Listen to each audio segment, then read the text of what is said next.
Olá e bem-vindos. Hoje temos em mãos um material que nos deu muito que pensar.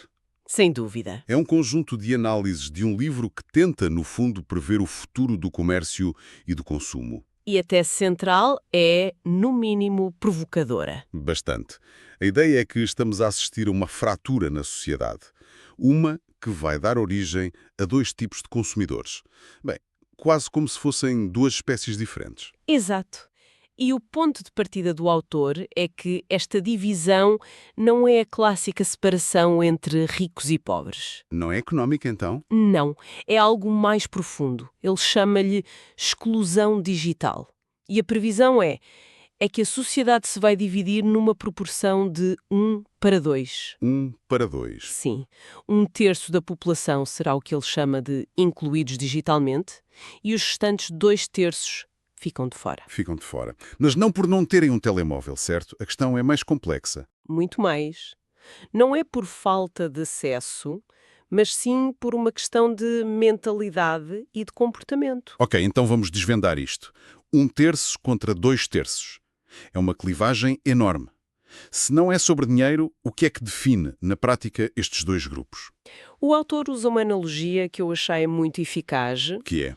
A diferença entre uma pessoa que é plenamente alfabetizada e um analfabeto funcional. Ok.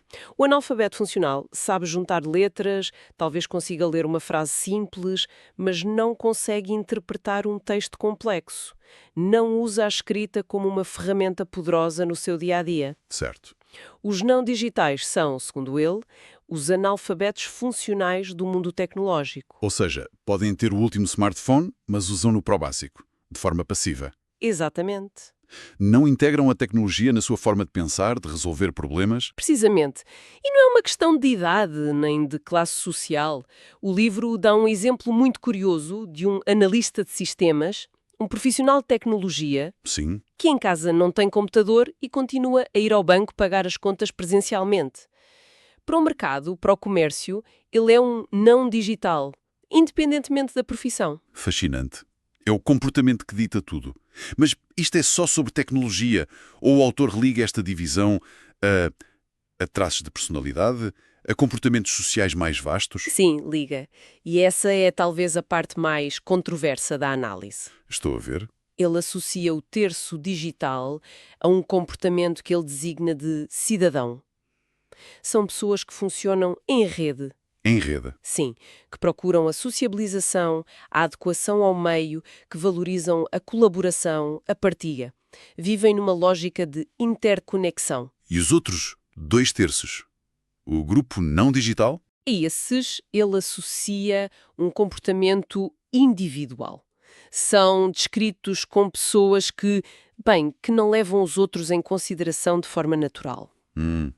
Não procuram adequar-se ao todo, mas sim diferenciar-se. E fazem-no criando subgrupos fechados. É uma lógica mais tribal, mais hierárquica. Que evita a rede global. Evita a rede global em favor de um círculo mais restrito, mais controlado. A tendência que ele aponta é muito clara.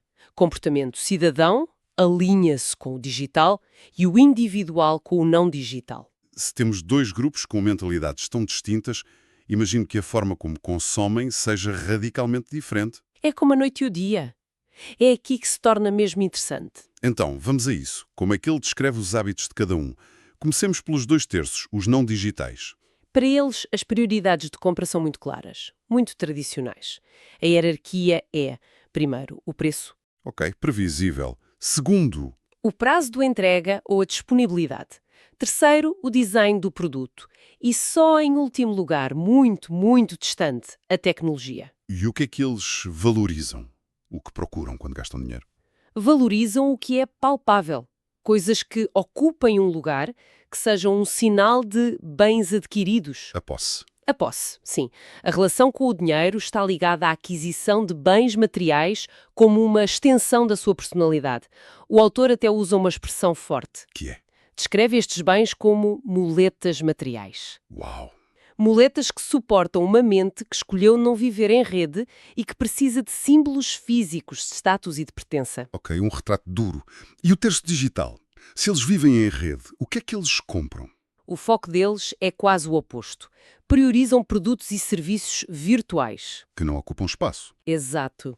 Que não geram poluição, não ocupam espaço físico e podem ser acumulados como dados, como experiências. E têm um olhar crítico sobre o consumo material. Muito crítico. Olham com preconceito para bens materiais produzidos sem preocupação ambiental.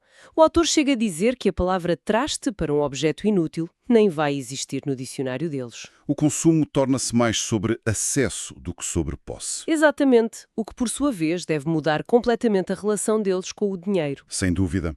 O dinheiro físico, ou mesmo a ideia de acumular riqueza em moeda, torna-se menos central. Pois, porque grande parte da vida deles acontece no meio virtual, onde as transações podem ser diferentes, baseadas em dados, em subscrições ou até em reputação online. Isto coloca um desafio gigante a qualquer empresa.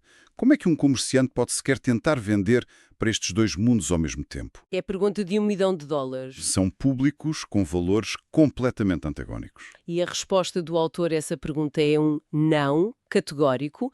Ele defende que é impossível Impossível. tentar servir os dois com o mesmo modelo de negócio, com a mesma marca. É o caminho para o desastre. Ele usa outra analogia ótima, Qual? a do pato. O pato nada, anda e voa. Mas não faz nenhuma das três coisas bem. Precisamente. É medíocre em tudo. É uma imagem muito forte. Basicamente, a mensagem é que a indecisão estratégica é fatal. Completamente. Tentar agradar a todos acaba por não agradar a ninguém.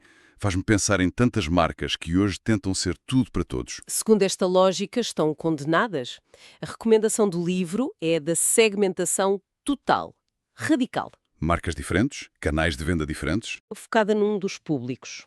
Qualquer tentativa de criar uma ponte entre os dois mundos está... Destinada a falhar, segundo ele. Para tornar isto mais concreto, o autor inclui alguns cenários do futuro. Gosto sempre desta parte. Vamos começar pelo mundo digital. Como é um dia de compras para este terço? Então, imagina um jovem casal, ele está na rua, com fome, e aproxima-se de uma vending machine. Certo? Em vez de moedas ou cartão, ele simplesmente aproxima a mão do leitor. Tem um chip subcutâneo do tamanho de um grão de arroz. E pronto, pagamento feito. Ok, já estamos em território de ficção científica. Sem fricção nenhuma. Nenhuma. Mais tarde, ele entra numa loja muito especializada e vai comprar uns óculos de tradução de intenções amorosas. Hã? Desculpa, óculos de quê? Tradução de intenções amorosas. A ideia é que os óculos, através de microexpressões, dados biométricos, o ajudem a perceber se a musa em quem está interessado está a ser receptiva ou não. Parece algo saído de um episódio de Black Mirror. Isto é um produto viável ou é mais uma metáfora? É um pouco dos dois. É uma hipérbole para ilustrar que o valor para este consumidor não está no objeto, está na solução que ele oferece para um problema muito específico. Um problema social ou experiencial? Exato. O valor está no especialista da loja que o ajuda. Entretanto, a musa dele está em casa e decide comprar uma t-shirt. Ok. Entra num site que, ao aceder ao perfil do muso dela nas redes sociais, gera automaticamente dezenas de padrões e cores que correspondem aos gostos dele. Ela escolhe um, paga e a t-shirt é produzida e chega à casa em poucas horas. É a personalização levada ao extremo, com base em dados das redes sociais. Uau! Agora, vamos contrastar. O cenário do mundo não digital. Como é que eles consomem? O cenário aqui é um shopping de luxo. Um jovem de classe alta entra numa loja e compra uns ténis de 389 G, a moeda global fictícia de livro. Ok. E a seguir comenta que vai trocar de carro porque o modelo ecológico que tem não anda para valer. Prioridade total na performance e no status, zero no sustentabilidade. Exatamente. E no outro extremo do mesmo mundo, temos uma recepcionista. Ela compra quase só marcas brancas, uns 95% do seu consumo. E os outros 5%? Esses 5% são gastos em marcas muito conhecidas, aspiracionais, não pela qualidade, mas como um sinal de pertença ao seu grupo social. São exemplos muito reveladores. O que é que estes cenários nos dizem sobre o futuro do comércio, então? Dizem várias coisas. Primeiro, a automação. As vending machines, a produção robotizada das t-shirts, apontam para a substituição de mão de obra humana em tarefas repetitivas. Certo. E segundo? Segundo, o fim do mercado intermédio para o público não digital. Esta previsão de 5% luxo e 95% marca branca é extrema. Sim, é muito extrema. Como é que ele justifica que o meio da tabela, onde vive a maioria das marcas hoje, desapareça por completo? Ele argumenta que esse meio se torna um buraco negro. Um buraco negro? Sim, para o consumidor não digital, que é pragmático e focado no preço, um produto de gama média não oferece nem o prestígio do luxo, nem o preço baixo da marca branca. Torna-se uma proposta de valor confusa. Irrelevante? Ou se compra o mais barato, para a função, ou o mais caro pelo status. Exatamente. O meio termo morre. É uma perspectiva brutal para muitas empresas. E o exemplo da t-shirt. As implicações para a privacidade e o uso de dados são enormes. Enormes.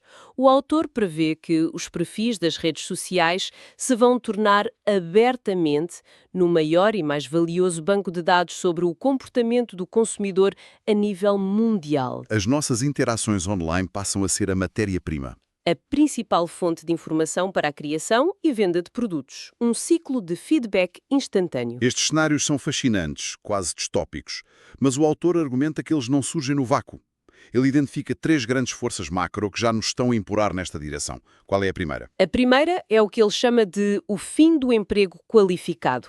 A ideia não é que as pessoas vão deixar de trabalhar. Mas sim que a natureza do trabalho vai mudar radicalmente. Exato. Estamos a transitar de empregos estáveis para a vida, para jobs, projetos de colaboração temporária, com princípio, meio e fim. A chamada gig economy, mas para todas as profissões. Isso cria uma nova classe de profissionais, uns nómades do conhecimento. Exatamente. Profissionais que se movem de projeto em projeto, de cidade em cidade. E este estilo de vida nómada redefine completamente os padrões de consumo. Claro, a prioridade deixa de ser acumular bens duradouros. Uma casa, mobília, até um carro. Tornam-se âncoras. Perfeitamente. O sonho de ter a casa própria, que definiu gerações, deixa de fazer sentido para este grupo. O status passa a ser a liberdade de movimento. E não a posse de bens.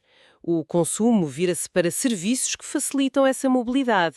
Apartamentos tipo flat, serviços de lavandaria, subscrições de refeições. E os produtos têm de ser leves, portáteis. A vida tem de caber numa mala. O que, claro, se alinha perfeitamente com a mentalidade do terço digital. Faz todo o sentido. E qual é a segunda grande força? A extinção do câmbio. O livro prevê o surgimento de uma moeda global única. Aqui ele chama G. Uma moeda global. Isso é disruptivo a um nível geopolítico. O que acontece aos bancos centrais, às economias locais? Ele foca-se mais no impacto direto para o consumidor e para o comerciante. E a consequência imediata é a transparência total de preços. Certo. De repente, uma empresa em Portugal está a competir diretamente com uma na Tailândia pelo mesmo cliente na Alemanha. E o preço está ali, à vista de todos, sem distorções de câmbio. A especulação sobre moedas desaparece. Nesse cenário, o marketing tradicional perde poder. Se o preço é transparente, a publicidade que tenta criar uma percepção de valor já não funciona da mesma maneira. Então, onde é que as empresas competem? Na logística, A entrega. a capacidade de entregar o produto certo, no lugar certo, no tempo certo e ao menor custo possível. Essa torna-se a principal vantagem competitiva. O marketing torna-se logística. Certo. E a terceira e última força? A terceira é aquela que o autor chama, com toque de ironia, a mãozinha da natureza. As alterações climáticas, claro. Exatamente, o impacto crescente e inevitável no nosso dia-a-dia e, por consequência, no comércio. E como é que isso se manifesta na prática para um negócio? É só vender mais protetores solares e galochas? É muito mais fundamental. Por um lado, sim, há uma mudança no mix de produtos, mas o impacto é também estrutural. Como assim? As empresas terão de repensar horários de funcionamento para evitar picos de calor. A própria localização das lojas terá de ter em conta riscos de inundações, de outros eventos extremos. E há algum tipo de negócio que possa beneficiar com esta instabilidade? Sim, curiosamente, ele aponta uma vantagem competitiva para os centros comerciais. Ah, sério? Sim. No mundo com um clima cada vez mais imprevisível e hostil, a promessa de um ambiente seguro, climatizado, controlado, torna-se um fator de atração muito poderoso. O shopping como um refúgio. Um refúgio. Especialmente para o grupo dos não digitais, que valorizam o espaço físico e a experiência de compra tradicional. Portanto, para resumir, o quadro que nos é apresentado é o de um futuro em que a grande divisão não é económica, mas sim de mentalidade. Exato. Uma fratura entre um terço digital e nómada que vive em rede e 2/3 não digitais, mais focados no físico e em subgrupos. E isto é acelerado por mudanças no trabalho, na economia e no clima. Precisamente. E isso deixa-nos com uma reflexão final, que emerge de tudo isto. Sim, se este fosse entre os digitais em rede e os não digitais em subgrupos, se aprofundar como o autor prevê, não estaremos apenas a falar de mercados diferentes. A questão torna-se muito mais profunda. Que tipo de sociedade é que emerge disto? Exato. Que tipo de sociedade emerge quando 1/3 da população vive numa realidade global, conectada e virtual, enquanto os outros 2/3 operam em realidades físicas, locais e hierárquicas? O que acontece à coesão social? O que acontece à coesão social quando estes dois mundos deixam de partilhar as mesmas referências, os mesmos valores e até as mesmas formas de interagir? É a grande questão que fica no ar.